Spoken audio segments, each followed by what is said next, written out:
आज का हमारा चैप्टर है संविधान क्यों और कैसे। ये क्लास 11th का पार्ट पहला है। तो मैं आपको कोशिश करूँगा कि इंग्लिश हिंदी दोनों बाइलिंगुअल में करवाऊँ और होप सो आपको वीडियो पसंद आएगी। इसमें हम लास्ट ईयर के क्वेश्चंस के बारे में बात करेंगे। 2 नंबर 3 नंबर 5 नंबर वाले जो क्वेश्चंस होते हैं उनके बारे में भी डिस्कस करेंगे। चलिए स्टार्ट करते हैं थोड़ा वीडियो को। सबसे पहले हम बात करते हैं संविधान की। चैप्टर का नाम ही है संविधान क्यों और कैसे। संविधान के बारे में अगर हम बात करेंगे, जिसको इंग्लिश में कहते हैं कॉन्स्टिट्यूशन। क्या कहते हैं? कॉन्स्टिट्यूशन। अब यहाँ पे हमारे दिमाग में एक क्वेश्चन आता है कि भाई संविधान क्या है, या फिर what do you mean by constitution.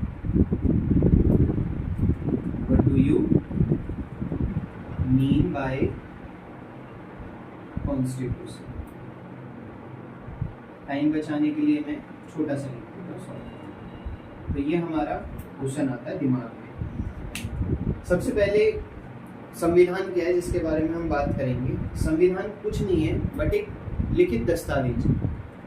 लिखित दस्तावेज क्यों बोला मैंने?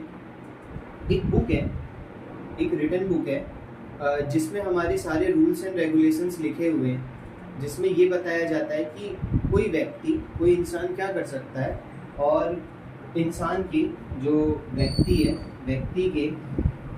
व्यक्ति या बोल के नागरिक बोल लो, नागरिक के पहला, या सरकार के या नेताओं के, है ना, इन सब की क्या क्या राइट्स हैं।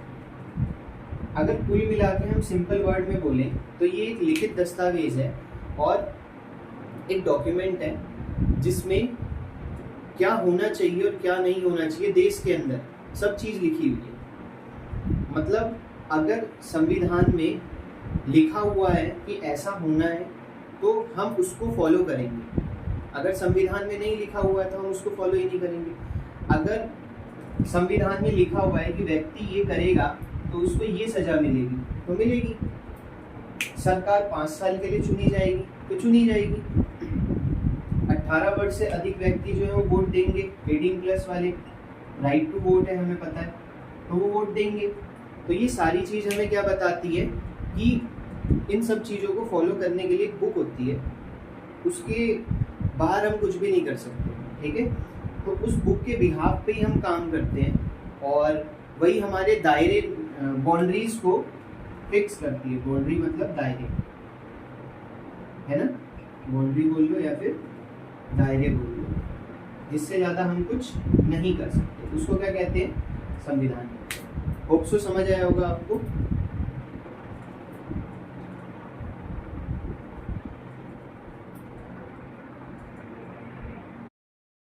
अब यहाँ तक तो हमने पढ़ लिया कि कॉन्स्टिट्यूशन क्या होता है। एक रिटन डॉक्यूमेंट होता है, इतनी मोटी किताब होती है, इससे भी ज़्यादा होती है, जिसमें हमारे कुछ आर्टिकल्स होते हैं।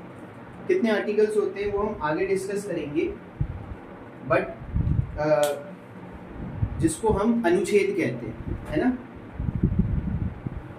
जितने आर्टिकल्स हैं वो अभी हम आगे डिस्कस करेंगे बाद में। बट एक रिटन डॉक्यूमेंट होता है कॉन्स्टिट्यूशन, जिसमें हमारे पास सारी चीज़ें लिखी होती है, ठीक है।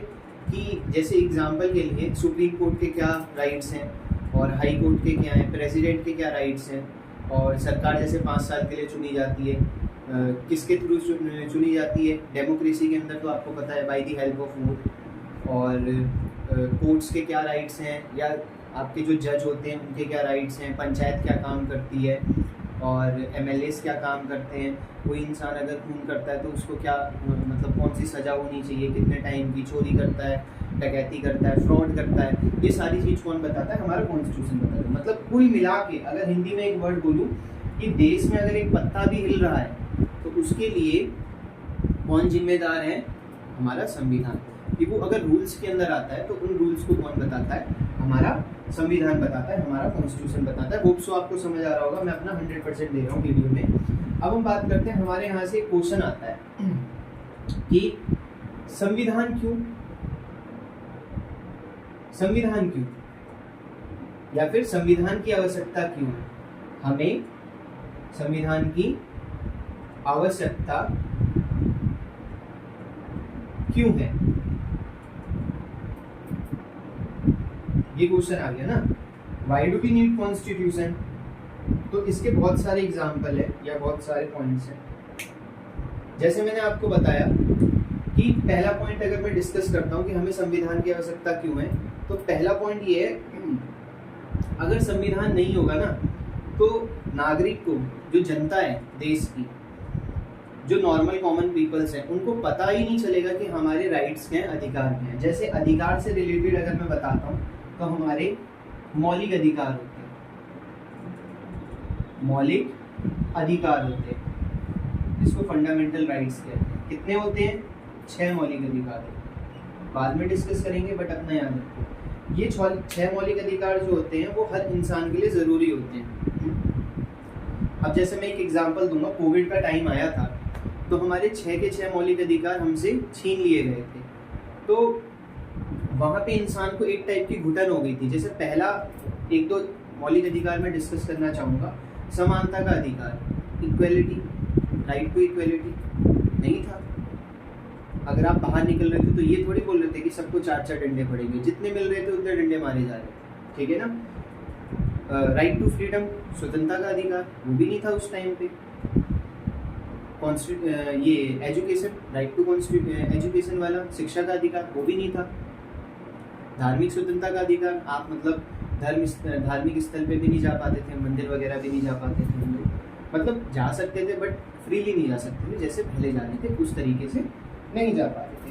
तो ये किसने बोला, मतलब हमारे 6 मौलिक अधिकार कैसे छीन लिए गए? हमारे 6 मौलिक अधिकार तब छीन लिए गए जब कोविड आया। ऐसा बहुत होता है, जैसे इमरजेंसी के टाइम पे, जिसको हम आपातकालीन कहते हैं, है ना। और आपातकालीन के टाइम पे हमारे 6 मौलिक अधिकार हमसे छीन लिए जाते हैं। एक्चुअली पहले 6 नहीं थे, हमारा जो एक और था जिसको हम कहते थे 7वां, जिसको हम कहते थे संपत्ति का अधिकार, राइट टू प्रॉपर्टी। बट कहने का मतलब ये बहुत ज़्यादा विवाद हो गया था, डिबेट का कारण हो गया था, क्योंकि हर कोई एक दूसरे के घर जाके बैठने लग गया, तो संपत्ति का अधिकार हटा दिया गया। आई होप समझ आ रहा होगा आपको। फिर आपातकालीन, टॉपिक दोबारा पे आते हैं हम। हमारा जो मौलिक अधिकार है वो आपातकालीन के केस में, इमरजेंसी के केस में छीन लिया जाता है। अब ये आपातकालीन इमरजेंसी कब लगती है, थोड़ा सा इसको डिस्कस करेंगे बेसिक से। आपातकालीन या इमरजेंसी तब लगती है जब कोई बाहर देश हमारे ऊपर आक्रमण करता है, ठीक है, हमारे ऊपर अटैक करता है। या पहला रीज़न तो ये हो गया, कोई बाहर वाला देश हमारे ऊपर अटैक करता है, यहाँ पे कुछ गोला सा बना देते, बम वगैरह फेंक दिया, है ना। या फिर कोई हेल्थ इश्यूज होते हैं, हेल्थ इशू का मतलब स्वास्थ्य से रिलेटेड कोई चीज़ होती है। एग्जाम्पल के लिए समझ आ रहा होगा आपको, जैसे अभी कोविड हुआ था, कोविड हुआ था, ठीक है, कोविड के टाइम पे कोविड-19 हुआ था।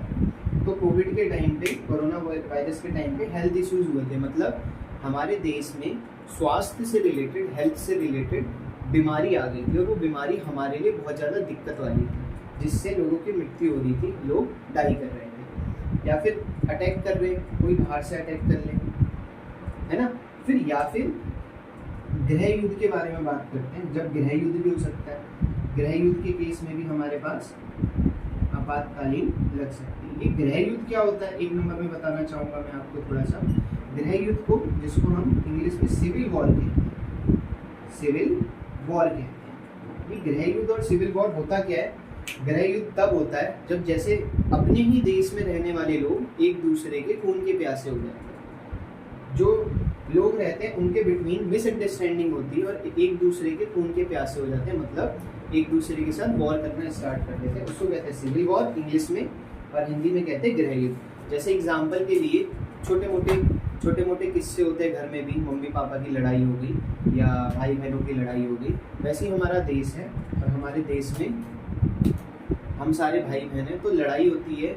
उसके कारण क्या होता है, देश का जो माहौल होता है, कंडीशंस होती हैं, या देश का जो नेचर होता है, इन्वायरमेंट होता है, वो खतरे में आ जाता है। होप सो समझ आ रहा होगा। इसको आप नोट डाउन करो, फिर आगे का मैं करवाता हूँ।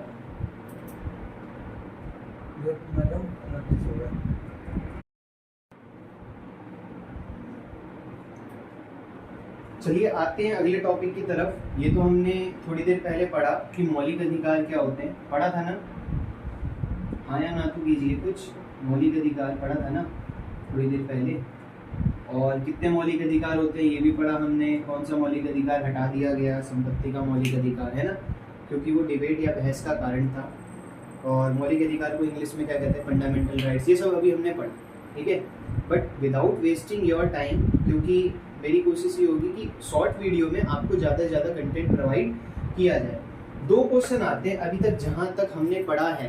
मेरा कॉन्सेप्ट यही है, पहले डिस्कस करना और उसके बाद बीच में से क्वेश्चंस उठाना, ताकि कम समय में आप ज़्यादा वीडियो को एंजॉय कर सकें, ठीक है। 2 क्वेश्चन आते हैं, संविधान की आवश्यकता क्यों है और भारतीय संविधान कैसे बना। ये 2 क्वेश्चन आते हैं हमारे सामने और इनका हम एक एक करके आंसर देंगे। संविधान की आवश्यकता क्यों है, 3 नंबर में क्वेश्चन आएगा, लिख के ले लो। अगर ना आए तो चैनल अनसब्सक्राइब कर देना, ठीक है, और डिसलाइक कर देना वीडियो, और क्या है, इससे ज़्यादा क्या कह सकते हैं। तो एक क्वेश्चन आता है कि संविधान की आवश्यकता क्यों है, why do we need constitution. दिमाग में तो आता ही है ना भाई।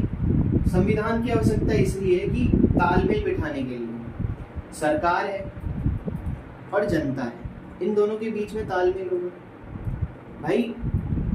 वो सरकार है, वो हमारे लिए काम कर रही है और हम प्रजा हैं, या हम कहने का मतलब हमने उनको चुना है by the help of vote, मत के द्वारा। मत कहते हैं वोट को। तो वो हमारे लिए कुछ काम करेंगे या नहीं करेंगे। जैसे एग्जाम्पल के लिए, आप जिस मोहल्ले में रहते हो, आप गली से बाहर निकलते हो, वहाँ पे ना बरसात का टाइम है, बरसात का एग्जाम्पल लेंगे। बरसात का टाइम है तो बरसात के टाइम पे गलियों में ना पानी भर जाता है और कूड़ा वगैरह अगर जहाँ जमा हो जाता है तो उससे बीमारी वगैरह होती है, स्मेल भी आती है। तो 2 काम हो गए यहाँ पे, सबसे पहले कूड़े का और दूसरा पानी भर जाता है तो रोड का। देखा होगा आपने।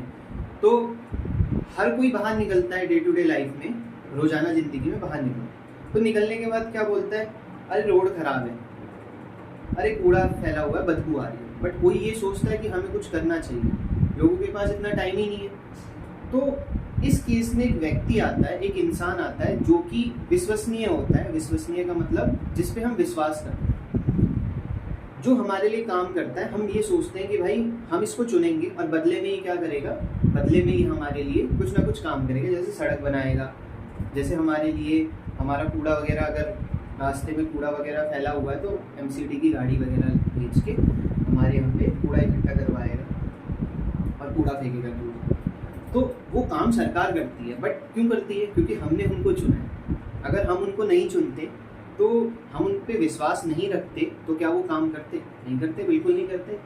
तो वही चीज़ आती है कि तालमेल बिठाने के लिए हमने उन पर विश्वास रखा और दोनों पॉइंट क्लियर हो गए। तालमेल बिठाने के लिए भाई हमने उनको चुना और वो नेता बन गए, ये तालमेल है ना, बैलेंस चल रहा है कि सारी कंट्री में जितने भी लोग हैं, मेल फीमेल, आदमी औरत बच्चे, सबके अपने अपने अधिकार है और उन अधिकारों को कौन बांटता है या उन अधिकारों की देखरेख करने का काम कौन करता है?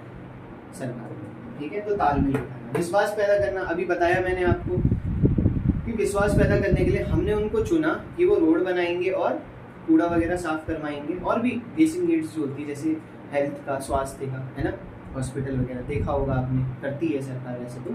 और जैसे अपना स्कूल वगैरह, एजुकेशन सिस्टम अच्छा करना, ठीक है, शिक्षा संबंधी जो कार्य है वो करना, वो भी अच्छा करती है, देखा होगा आपने। तो विश्वास पैदा किया, हमने उन पर विश्वास रखा कि वो करेंगे और उन्होंने किया। तो 2 चीज़ आपकी क्लियर हो गई। बट यहाँ से अभी चीज़ खत्म नहीं हुई।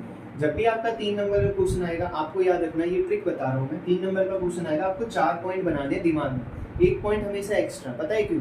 क्योंकि टीचर कभी भी नंबर काट सकते हैं, ठीक है ना। तालमेल बिठाने के बाद यहाँ पे लगाना है 2 डॉट और ऐसे लगाना है बुलेट पॉइंट और इसको कर देना है अंडरलाइन। इसके बाद लिखो, जैसे मैं बोल रहा हूँ, क्या लिखोगे? तालमेल बिठाना, सरकार, जनता, आदमी, पुरुष, महिला, बच्चे, इन सब के बीच में तालमेल बिठाने का काम कौन करता है? हमारा संविधान करता है। संविधान बताता है कि उनकी शक्तियाँ क्या है, उन्हें क्या करना चाहिए, कौन सही करेगा तो उसको क्या मिलेगा और कौन गलत करेगा तो उसको क्या मिलेगा। जैसे अवार्ड्स वगैरह होते हैं, अगर आप कुछ अच्छा करते हो तो आपको अवार्ड्स मिलते हैं, तो अगर आप बुरा करोगे तो आपको सजा भी तो मिलेगी ना। होप्स को समझ आ रहा होगा। फिर दूसरा, विश्वास पैदा करना। विश्वास बुलेट पॉइंट डाल के सेम लिखना स्टार्ट करोगे आप कि विश्वास पैदा करना। हमने सरकार को चुना इस विश्वास पे कि वो हमारे लिए कार्य करेंगे। अब उन्होंने क्या किया, हमारे लिए कार्य करना स्टार्ट किया, बट वही एक ना कि थोड़ा चीज़ों को टाइम लगता है। इसलिए तो हमने सरकार को 5 साल चुना, 5 साल के लिए चुना ना। अगर हम बोलते हैं भाई 6 महीने में काम करके हटाओ, तो वो पॉसिबल ही नहीं है। 6 महीने में तो घर भी नहीं बनता ढंग से, तो क्या रोड वगैरह, क्या सरकार क्या काम करेगी बताइए आप, ठीक है ना। अब हम बात करते हैं शक्ति का बंटवारा। सरकार ये बताती है या संविधान ये बताती है, संविधान हमारा ये बताता है कि शक्ति का बंटवारा कैसे होगा, ठीक है। सरकार की शक्तियां, कोर्ट की शक्तियां, एक नॉर्मल इंसान, मौलिक अधिकार, हमारे बेसिक नीड्स, ठीक है, फंडामेंटल राइट्स, हमारे अधिकार क्या है, कौन बताएगा, हमारा संविधान। तो जरूरत है ना, कौन बता रहा है, संविधान बता रहा है हमारा, तो जरूरत है या नहीं है। तीसरा ये आ गया। चौथा, न्यायपूर्ण समाज की स्थापना। अगर कोई गुनाह करेगा तो उसको कौन सी सजा मिलनी चाहिए, हमारा देश कैसे न्यायपूर्ण तरीके से काम करेगा, लीगल तरीके से, रूल्स एंड रेगुलेशन के तरीके से, ठीक है, जस्टिस, ठीक है, तो वो कौन बताएगा, हमारा संविधान बताएगा। संविधान में सारी चीजें लिखी हुई है। अच्छा, यहाँ से एक क्वेश्चन उठता है, संविधान दो लोग जो संविधान बनाते हैं ना, वो 2 तरीके से बनाते हैं। एक बनाते हैं लिखित और एक बनाते हैं मौखिक। मौखिक का तो मैं एग्जांपल नहीं दूंगा किसी देश का, क्योंकि फिर विवाद हो जाएगा थोड़ा। तो लिखित हमारा जो था ना संविधान, वो लिखित था, रिटन डॉक्यूमेंट है। क्योंकि मौखिक में क्या होता है, मौखिक में ये बोला जाता है, बोल दिया, पता ही नहीं, बोले ये संविधान है भाई, अब उसकी कोई वैल्यू नहीं हो पाती ना इतनी। लिखित में क्या, रिटन डॉक्यूमेंट, हर कोई ये बोलता है मुझे रिटन में चाहिए, that's why we prefer written, ठीक है। हमारा संविधान जो था वो लिखित। आई होप यहाँ तक समझ आ गया होगा।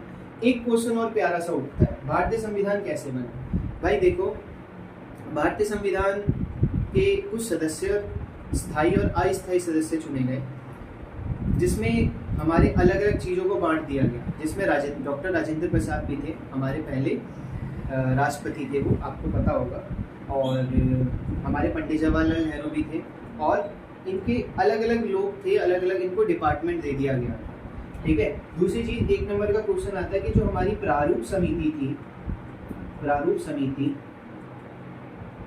उसके अध्यक्ष कौन थे, हेड कौन थे, B.R. Ambedkar, doctor B.R. Ambedkar, ठीक है, डॉक्टर B.R. अम्बेडकर। भीमराव अम्बेडकर जी जो थे हमारे दलित समाज के थे, और वो हमारे कहाँ थे, प्रारूप समिति के अध्यक्ष थे, बाबा साहेब भीमराव अम्बेडकर जी, ठीक है। तो यहाँ तक आई होप आपको समझ आ गया होगा भारतीय संविधान कैसे बना। इन्होंने अध्यक्षता की, इन्होंने बहुत डिस्कशन किया। आप जानते हो कि 1 दिन 2 दिन में काम नहीं होता। तो क्वेश्चन यहाँ से ये उठता है कि भाई उस संविधान को बनाने में कितना टाइम लगा, 2 साल, 11 महीने, 11 माह लिख देता हूँ, 2 साल 11 महीने और 18 दिन, इतने दिनों की मेहनत थी। 2 साल 11 महीने 18 दिन, ठीक है। आवर्स भी थे, घंटे भी थे, बट इतना मेन नहीं है। 2 साल 11 महीने और 18 दिन लगा। कई समितियां लगी, ठीक है। कुछ सदस्य जो थे स्थायी थे, कुछ जो थे वो अस्थायी थे, चेंज हुए, कई बैठकें हुई, और एट दी एंड हमारा संविधान बनकर तैयार हो गया और हमारे हाथ तक पहुंच गया। आई होप यहाँ तक समझ आ रहा होगा आपको, ठीक है, जितना मैंने करवाया। तो यहाँ तक हम चीज़ों को होल्ड करेंगे।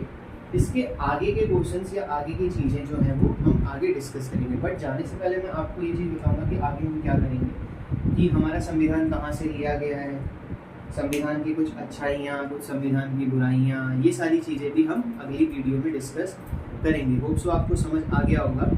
यहाँ तक हम वीडियो को होल्ड करते हैं, और thanks for watching this video. आप क्या करो, ज़्यादा से ज़्यादा शेयर करो ताकि लोगों को इस वीडियो का लाभ मिले, और एक लाइक कर दो यार। एक लाइक करने से, एक कमेंट करने से कुछ नहीं जाता, मोटिवेशन मिलता है थोड़ा सा।